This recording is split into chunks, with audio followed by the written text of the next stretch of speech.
बिस्मिल्लाहिर्रहमानिर्रहीम, अस्सलामुअलैकुम। मैं हूं समीना पाशा। आज आपसे ज़रा मुख्तलिफ अंदाज से गुफ्तगू हो रही है और इससे पहले ज़ाहिर है इस तरह से मैं आपसे मुखातिब नहीं रही हूं।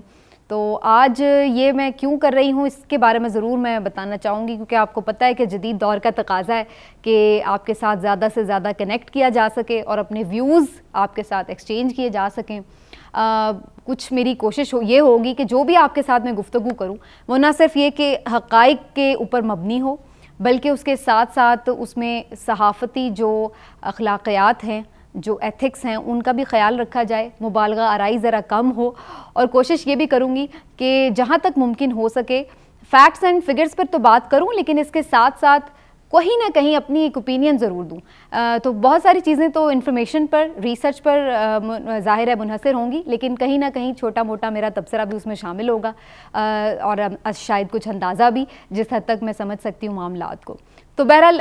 ये मेरा टारगेट रहेगा आप लोगों से गुफ्तगू ज़्यादा से ज़्यादा करने की और मुख्तलिफ मौज़ूआत पर आपसे इंटरेक्ट करने की कोशिश करती रहूँगी, इस उम्मीद के साथ कि आपकी जानिब से मुझे अच्छा फ़ीडबैक भी मिलेगा। चलिए जी, आज के मौजू पर आते हैं। जैसा कि आप लोग जानते हैं कि जब मैं आपसे मुखातिब हो रही हूँ तो मुल्क इस वक्त संगीन तरीन सियासी सूरत हाल, बल्कि सियासी बहरान का शिकार दिखाई दे रहा है। हम देख रहे हैं कि इस वक्त इमरान खान साहब की हुकूमत का जब से तख्ता पलटा गया है उसके बाद से उन्होंने एक बहुत बड़ी ज़बरदस्त तहरीक चलाई है, और मुझे ये कहने में कोई दो राय नहीं है कि यकीनी तौर पर इस वक्त ये पाकिस्तान की जितनी भी मुख्तलिफ तहरीकें चली हैं उनमें से एक बेहतरीन तहरीक है, जिसमें ना सिर्फ ये कि इमरान खान साहब ने बेपनाह मेहनत की है, बेपनाह जिद्दोजहद की है, और उन्होंने इतना ही नहीं कि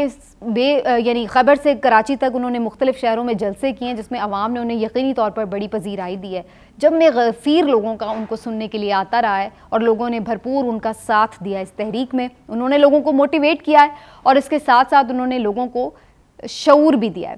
पाकिस्तान में जितना आप इमरान खान साहब की सियासत से, उनकी हुकूमत से, उनकी गवर्नेंस से जितना मर्जी इख्तलाफ करें, लेकिन आपको ये बात मानना होगी कि इमरान खान साहब ने इस मुल्क को, इस कौम को जितना सियासी शऊर दिया है आज से पहले नहीं था। जितनी चीज़ें लोगों को आज सियासत के बारे में, कानून के बारे में, सियासी मामलात के बारे में आगाही हुई है, इससे पहले नहीं थी। इसमें यकीनी तौर पर बदलते मीडिया का भी बहुत बड़ा हाथ है, जिसमें ना सिर्फ ये नेशनल मीडिया और अब तो सोशल मीडिया का भी हाथ है, लेकिन यकीनी तौर पर ये प्लेटफॉर्म्स तो बाकी लीडरान के भी पास हैं, लेकिन इमरान खान साहब ने इसे भरपूर तरीके से इस्तेमाल किया और अपनी आवाज़ का ज़रिया बनाया, और यही वजह है कि उनका पैगाम जो है वो लोगों तक पहुँचा है। लोगों में उसकी हमें एक एब्जॉर्प्शन नज़र आ रही है, लोगों ने उसे रिस्पॉन्ड किया है। बहरहाल जनाब, उनकी ये तहरीक मुख्तलिफ शहरों से होती हुई मुल्तान तक पहुँची। आज उनकी ये जो सीरीज़ थी जलसों की, इसका इख्तिताम हुआ है, और लोग ये एक्सपेक्ट कर रहे थे कि शायद आज इमरान खान साहब लॉन्ग मार्च की तारीख का ऐलान कर देंगे, जिसका वो बार बार जिक्र कर रहे थे कि 20 मई के बाद वो ऐलान कर देंगे। तो सबसे पहले तो मैं थोड़ा सा ये बताना चाह रही हूँ कि आज उन्होंने हतमी तौर पर ये नहीं कहा था कि मैं 20 तारीख को ही ऐलान कर दूंगा, बल्कि उन्होंने ये कहा था कि 20 तारीख के बाद मैं किसी भी वक्त ऐलान कर सकता हूँ, आप इस्लामाबाद के लिए तैयार रहिएगा। तो एक तो ये हतमी तौर पर नहीं था कि वो आज ही ऐलान करेंगे। एक्सपेक्टेशन ये ज़रूर इसलिए थी क्योंकि ये उनका आज इस सीरीज़ का आखिरी जलसा था, लेकिन आज के जलसे में उन्होंने एक भरपूर तवील खिताब ज़रूर किया, लेकिन उसके बाद उन्होंने ये कहा कि पेशावर में कोर कमेटी का इजलास होगा जिसमें मुशावरत होगी, जिसके बाद वो लॉन्ग मार्च की जो डेट है वो अनाउंस करेंगे। अब कुछ चीज़ें ये ज़रूर हो रही हैं कि आखिर क्या वजह बनी कि इमरान खान साहब वो ऐलान जो इससे पहले आज ही कर सकते थे वो उन्होंने क्यों ना किया। तो ये मैं आज ख़ास तौर पर इस व्लॉग में आपको बताना चाह रही हूँ कि इसके पसे पर्दा बहुत सारे मुहर्रिकात थे।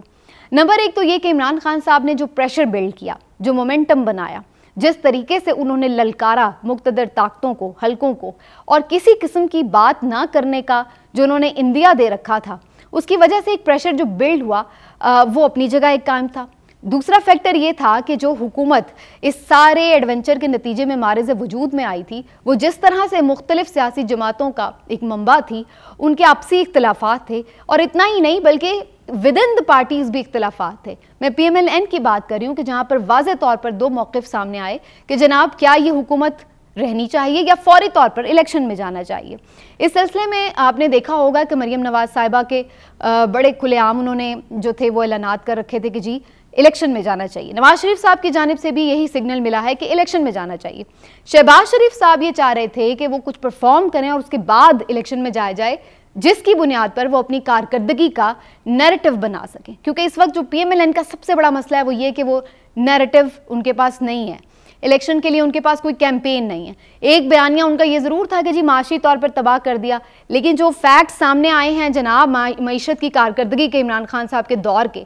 उसके बाद तो इस जो बयानिया है इसमें से भी हवा निकलती महसूस हो रही है। जब आप 6 पॉइंट के करीब ग्रोथ GDP की शो करेंगे तो कौन आपकी बात मानेगा कि जनाब आपने मईशत को तबाह किया। जब आप ये देख रहे होंगे कि इंडस्ट्री आपकी, आपके सर्विसेज का सेक्टर, आपका जो एग्रीकल्चर का सेक्टर है वो पहली दफ़ा इतना परफॉर्म कर रहा है, आपकी एक्सपोर्ट्स बढ़ गई हैं, तो फिर कौन इस बात को मानेगा कि आपने मईशत तबाह कर दी है। तो उस बयानी को भी अच्छा खासा झटका लग चुका है इन आदादो शुमार के मुताबिक जो मईशत के सामने आए हैं इस साल के लिए।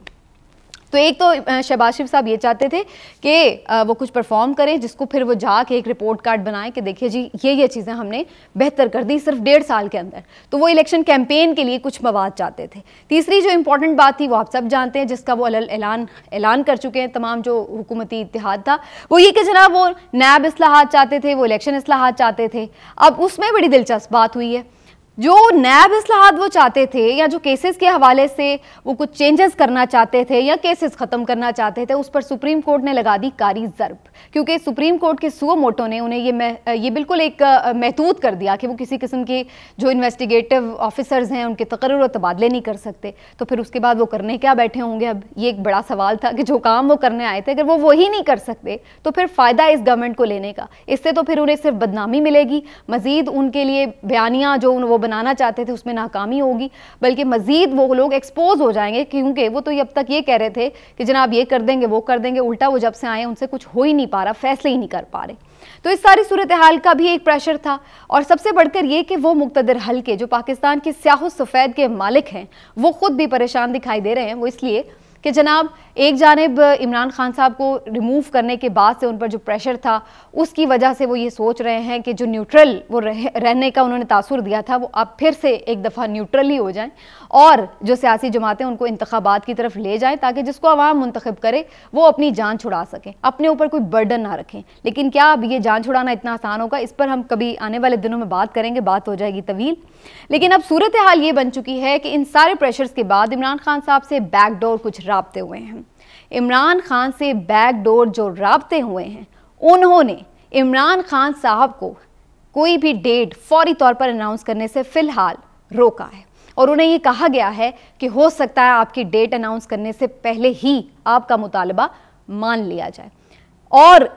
अगर वो डेट अनाउंस कर देते तो फिर जो मौजूदा हुकूमत थी उनको तो बिल्कुल कोई फेस सेविंग ही ना मिलती, क्योंकि सीधा सीधा उनके लिए ये हार होती, एक शिकस्त का एतराफ़ होती कि देखिए जी इमरान खान साहब ने प्रेशर डाल के उनसे अपनी बात मनवा ली, तो ये मौजूदा हुकूमत अफोर्ड नहीं कर सकती थी। तो एक तरह से उन्हें फेस सेविंग दी गई है कि जनाब वो ये कह सकें कि चूँकि बहुत मुश्किल फ़ैसले करने हैं और हम भी अवामी लोग हैं, हम चाहते हैं कि हम फ्रेश मैंडेट के साथ बड़ा भारी मैंडेट लेके आएँ, अक्सरियत लेके आएँ वाज़े तौर पर, उसके बाद हम जो चाहें आके डिलीवर कर सकें, हमारे पास वक्त भी ज़्यादा होगा, लोगों का मैंडेट भी होगा, तो फिर हम जो है लोगों को डिलीवर करेंगे। हम अवामी लोग हैं लिहाजा हम अवाम में जा रहे हैं। वो ये तासुर नहीं देना चाह रहे कि जी हम इमरान खान की वजह से अवाम में जा रहे हैं, क्योंकि वो ये कह रहे हैं, उन्होंने प्रेशर डाला है। तो एक तरह से कुछ कोशिश ये की जा रही है मुख्तलिफ हलकों की जानिब से, पाकिस्तान के बड़ों की जानिब से, कि मुख्तलिफ जो सियासी जमातें हैं, स्टेक होल्डर्स हैं, उनको ले करके कुछ अहम टर्म्स एंड कंडीशंस पर इत्तेफाक करा लिया जाए कि किन टर्म्स एंड कंडीशंस पर जो है वो इलेक्शंस होंगे,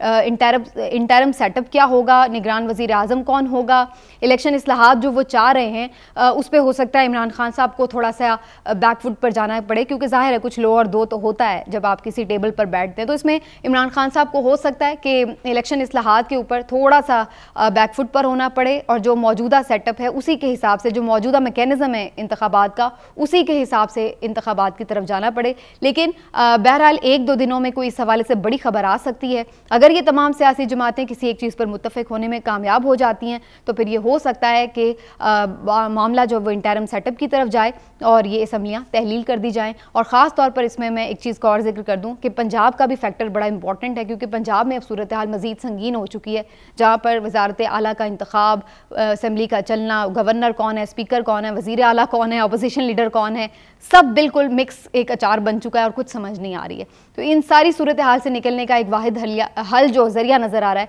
वो इलेक्शन ही है। तो इसी उम्मीद के साथ कि जो भी निकलेगा इसमें से अल्लाह करे कि पाकिस्तान के लिए खैर ही निकले, इस वीलॉग से आपसे ज़्यादा चाहेंगे। इंशाल्लाह आगे चलकर आपको फिर मज़ीद बताएंगे कि क्या मुल्क में डेवलपमेंट्स हो रही हैं और उस पर हमारा तबसरा तज्जिया क्या कहता है। शुक्रिया।